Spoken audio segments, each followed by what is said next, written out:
So today I am talking about media and Christianity. So one of the things I hear adults say sometimes is like, oh, don't watch anything unless it's like, like really Christian or something like that. But I think like there's different things that like they'll bring you closer to God, they will definitely lead you away from God, and there are stuff that will do nothing at all. And I think it's actually kind of different for each person. Because like one thing that's going to take people to God could lead someone else away.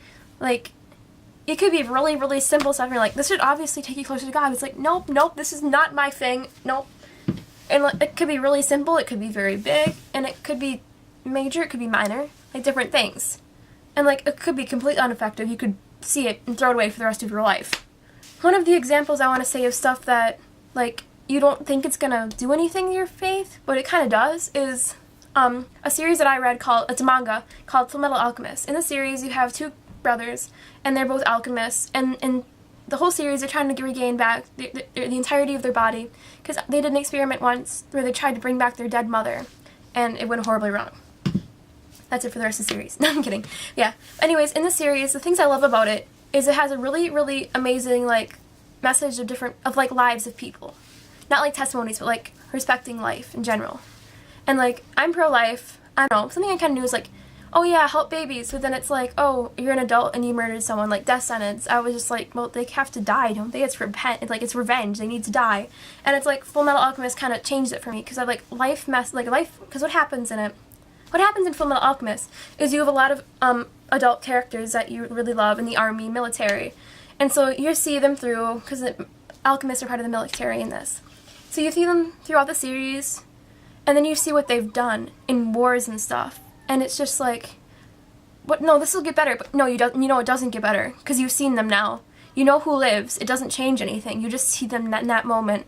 And I'm not sure how to describe it exactly, but it was one of the most haunting war stories I think I've heard, second only to Suzanne Collins' books of Gregor the Underlander and then next Hunger Games. Hunger Games being very far down, and Underland Chronicles being closer, but yeah, still. It's so chilling. And it's all the characters like look at her like there's a murder in her eyes, and it's just like, this is horrible. And then another thing about pro-life and that is I wanted to march for life last year with the diocese in my state. States are good. And so one of the things that was really cool is I started reading the series like the week before. I'm like, friend, give me the books.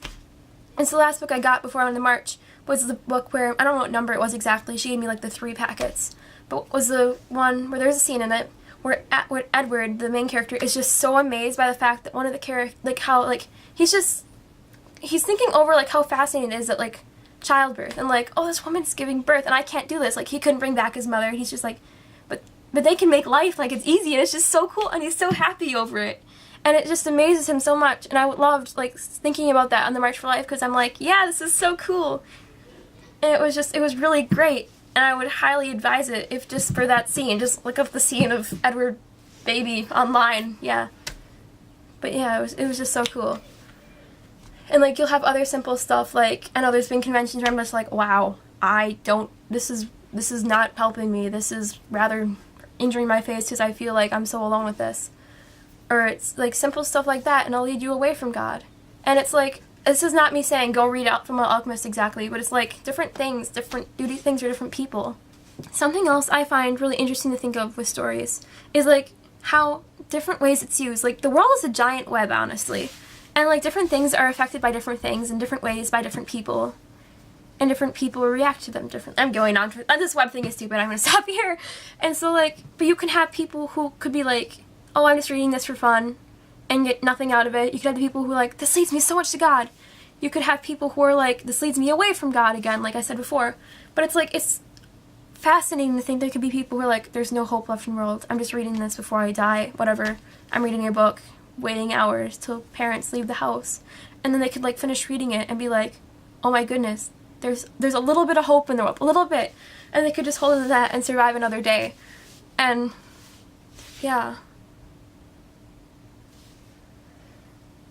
And it's like, it's all connected, because something that could be used for good could be used for evil.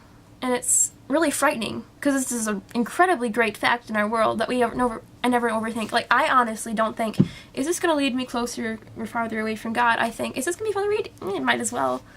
And it's just something we don't think about, I think. And it's something, certainly, I didn't think from Fullmetal Alchemist that was going to be interesting about it. But, yeah, it's like something that God uses, Satan can use too, unfortunately.